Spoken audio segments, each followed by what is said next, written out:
There is an awakening taking place all across America as people recognize that we can no longer afford such cynicism, that it's time for us to step up and meet these challenges and create the kind of politics that's not based on division, it's not based on hatred, it's not based on fear, but is based on hope. And that is the kind of politics that we expect to create in this election. A politics that's based on all of us coming together instead of being driven apart. If we change our politics, then we will change the nation. You know, after I made the announcement, some people said, you know, Obama, he's got some talent. He could go places, but he doesn't have enough experience. That's what they said. And I had to point out, listen, I've got some experiences that I think are very relevant to helping to shape our future. I know that my experience as a community organizer tell me that ordinary people can do extraordinary things when they're given an opportunity.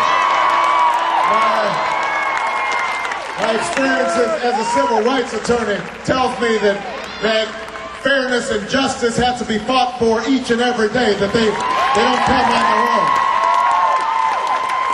I explained that my experience as a state legislator, helping to make sure that we've got videotaping of interrogations and confessions so you don't have innocent people on death row, or creating health care for children who don't have it, or instituting the first racial profiling legislation, or instituting ethics reforms in the face of resistance from both Democrats and Republicans. That has taught me that if you focus on the public interest instead of your narrow political interest, if you're willing to listen and you understand that politics involves compromise as long as you're not compromising your principles,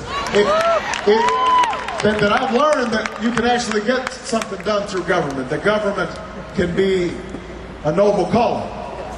And I told him I've got a lot of experience as a U.S. Senator working with people like Dick Lugar on ending the proliferation of weapons that are responsible for deaths all around the world, and making sure that we've got the toughest ethics reform legislation in Washington since Watergate.